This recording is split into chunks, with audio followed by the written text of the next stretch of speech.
I might, you've been so incredibly transparent with us today and just really shared right from the heart. What's to keep? So I understand that there are barriers of entry for you or for other competitors because of what you've been able to do with other communities.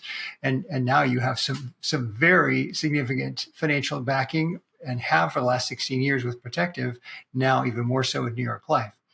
But the question I would have is, what's the barrier of entry to keep someone from copying the Lightbox model, taking these things that you've shared with us and saying, hey, that's what we're going to do as well.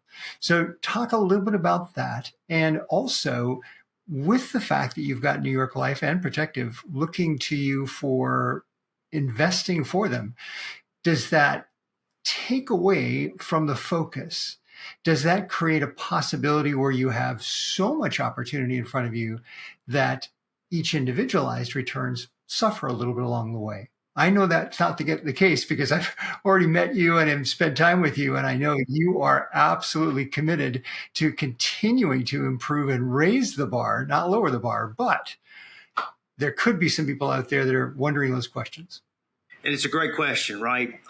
We often get the call from what I'd call the Wall Street opportunity funds that we have historically done a lot of business with back in the retail sector to say, we'd like to give you 9 figures and ask you to go put it to work. RJ, we could do that, but it's honestly a race to the bottom. We don't want to do scale. We don't want to do mass. We don't want to build a fund out and try to go public someday. We want to remain, because we believe right now doesn't behoove an investor to be long in anything. It doesn't behoove an investor to not recognize the volatility that we're all faced with in so many different areas. So what do you want to do? Lightbox. Our motto, right? Raise quick, sell quick. Raise quick, sell quick. And as you're well aware, we send capital back often when we sell an asset, right? We don't want to store your money. We like to say, right, we send it back. So we're going to take the risk that we can hopefully make you loyal to us when we send your capital back, and you'll invest in the next fund because there'll always be a fund that's open and available. But we're going to take that risk that we're performing well enough to ask you to keep rolling with it. So I think the biggest deterrent of a New York Life or a Protective Life saying, here's a tremendous amount of capital, go out and invest this for us, is scale and mass, public company exit, all those things, RJ, could not be further from our culture. We want to be niche, sharpshooter, best in class, really great innovators, and continue to be in a position where we're manufacturing a unique product and we're selling at a disproportionately large profit to all those groups that are worried about scale and oversupply and demographics associated with, the metro area of New York City. We're just not that. We are very much a little sharpshooter. Our trade area we worry about, right, is a 3-mile donut. That's what we've got to worry about. We're not like a public storage. Second part of your question, which I think is so spot on in terms of, clairvoyant and that kind of success begets success. So as other people would try to emulate you, what protection do you have? Well, the Lightbox Site Finder is protected, right? And so that's our technology that we web scrape a lot of information, and that helps us find those best in breed, but it helps us find those high barrier to entry location. All right, now the part that we're added to there is our CFO just happens to be a Georgia Tech MBA in data science, and so we're hopeful that we can even add some bells and whistles to that.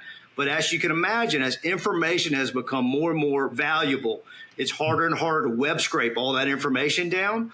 But it's really put ourselves in a position where we're web scraping more. So we as a group are trying to get more analytics in there. Really the idea of, I want somebody to design a mathematical model that'll tell me exactly where A-plus locations need to be, and that's our mandate. So I think that's hard to duplicate, right? We're protected there, and everybody on our team signs a fiduciary agreement, which I don't want to be lost on anybody. That is rare in the private equity sector. But every single person on my team is signed a fiduciary agreement that stipulates that unique Lightbox Site Finder and our other analytics can't go home with you. The second part, I think, is that the structural steel side of the design of Lightbox prototype and the unit mix. I think everyone would tell you unit mix in the industry is more art than science.